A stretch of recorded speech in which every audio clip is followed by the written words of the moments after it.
If you want to know the truth, that's a pretty big statement, but it's true. I feel that. You had the wrong prime minister. Israel right now would not exist because they were met with a force the likes of which very few countries could have handled, and we worked together and we were extremely victorious, to put it mildly.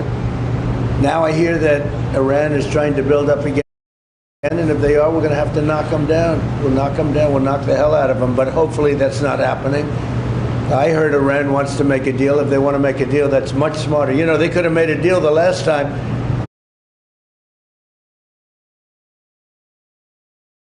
Before we went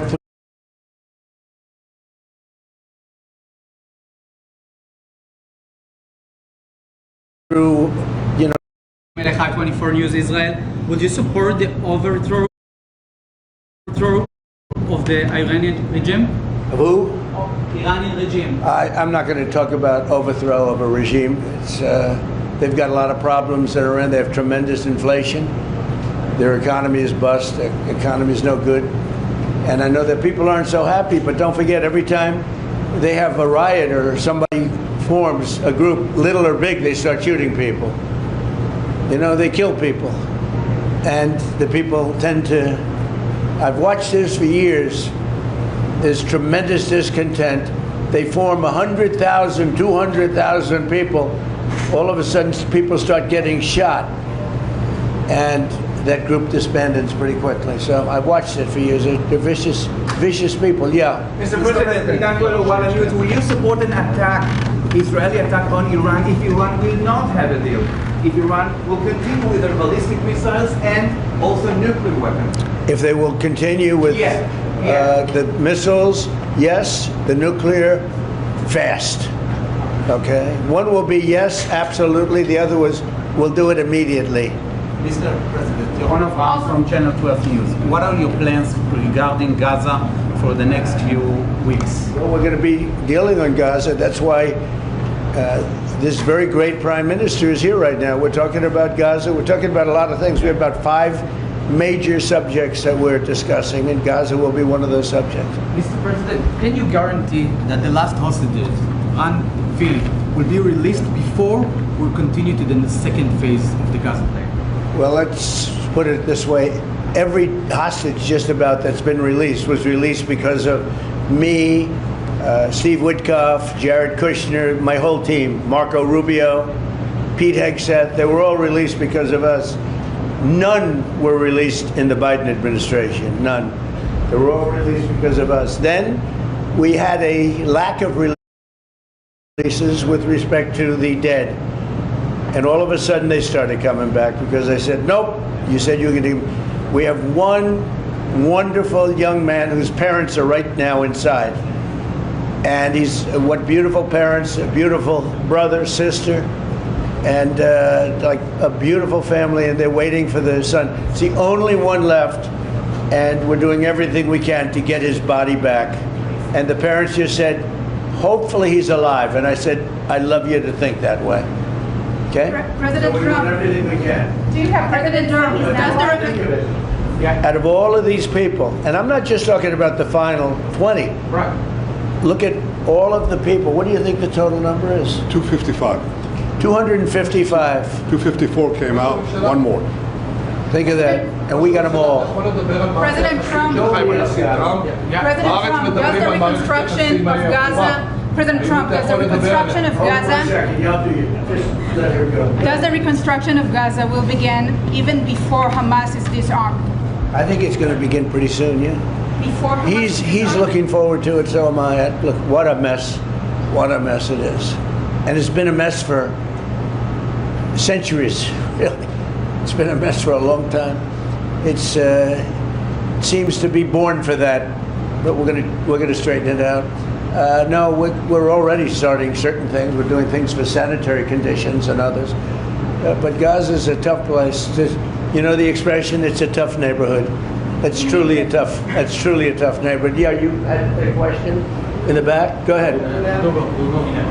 Yeah, please, go ahead. I'll ask about the relationship between you and the Prime Minister. What about it? They said that there is no relationship, good relationship between you. I don't think it can be better. We just won a big war together. You know, if we didn't beat Iran, you wouldn't have had peace in the Middle East because nobody would have been able, the Arab countries who have been fantastic would not have been able to make a deal. If we didn't wipe out their nuclear, we wiped it out. If we didn't wipe out with our beautiful B-2 bombers, if we didn't, and we sent a lot of Tomahawks in there also, by the way, from a submarine. And what about the pardon that the president of Israel needs to give the prime minister? Pardon? Pardon. Oh, I think he will. How do you not? He's a wartime prime minister who's a hero. How do you not give a pardon? You know, I think it's a very hard thing not to do it. I spoke to the president, and it's on. I mean, he tells me it's on its way. Mr. You President, can't do better than that, right?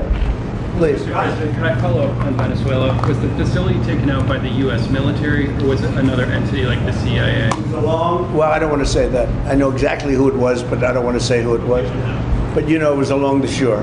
Mr. President, have you or anyone in your administration talked to Maduro in recent days? Well, I spoke to him Recently?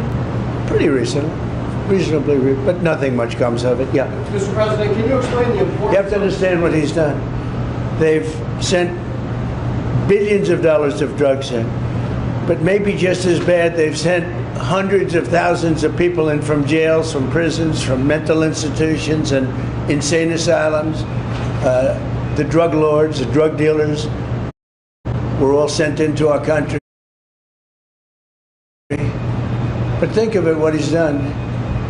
Tren de Aragua, probably the worst gang. They cut off people's fingers.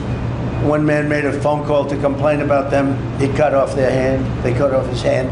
Don't ever make a phone call again. We'll cut off your other hand. After that, we'll kill you, they said. That was in Colorado. I know they sent in all of the bad ones. They sent in some bad people. And that to me was just terrible. And they send in drugs. Now, I will say this, 97% of the drugs coming in by sea stopped. We're trying to figure out who the other 3% are. They have a hard time getting people to pilot those boats. But 97% of the drugs coming in by the ocean, by the sea, by water, are gone. Every boat that we take out, we save 25,000 lives of Americans. Thank you very much, everybody. We'll see you. We're going to have a big meeting, and we'll see you in a couple of hours if you'd like. And if you'd like, you can come up and have lunch like you did yesterday. Would you like that or not? Do you want that? Oh, yes. Because some of them think it's terrible. It's a bribe. But, you know, a bribe for $25, I don't know. If you'd like, you can go. And if you don't, you can stand in a driveway and melt. All right? But if you want, will you work on that, Margot? Yes, sir. Is Margot doing a good job? Yes. She's a star. She's too nice. Her only problem is she's too nice to you. And you're not nice to us, but that's okay. Margot, take them up and have a beautiful lunch, and we'll see you later. Are you worried that the strike, the alleged strike on Putin's residence could scuttle the peace? Yeah, I don't like it. It's not good. I heard about it this morning. You know who told me about it? President Putin told me about it. Early in the morning, he said he was attacked. It's no good. It's no good. Don't forget, you know, the Tomahawks. I stopped the Tomahawks. I didn't want that. Because we're talking about, you know, it's a delicate period of time. This is not the right time. It's one thing to be offensive, because they were offensive. It's another thing to attack his house. It's not the right time to do any of that, and can't do it. And I learned about it from President Putin today. I was very angry about it. What? U.S. intelligence services that monitor that region very closely. Is there any evidence? Well, it came out. Well, we'll find out. I mean, you're saying maybe the attack didn't take place. It's possible too, I guess. But President Putin told me this morning it did. One question, Mr. President. Can you expound on the importance of a strong relationship with the State of Israel? And Mr. Prime Minister, you called President Trump the strongest friend for the State of Israel. You've worked with numerous administrations, numerous presidents. Can you expound on that? What makes President Trump such a strong friend for the State of Israel? Why don't you go first? I'll say it again and again and again. We've never had a friend like President Trump in the White House. It's not even close. And I think you can judge that by not merely by the frequency of our meetings, but by the content and the intensity. I think Israel is very blessed to have President Trump leading the United States, and I'll say leading the free world at this time. I think it's not merely Israel's great fortune, I think it's the world's great fortune. Well, I just want to say that it's very important who the Prime Minister and President of Israel is. We have a great relationship. It was an honor to speak before your leaders. That was a great honor for me. I think it has not happened before, or something they told me. But the relationship's been extraordinary, and Bibi's a strong man. He can be very difficult on occasion, but you need a strong man. If you had a weak man, you wouldn't have Israel right now.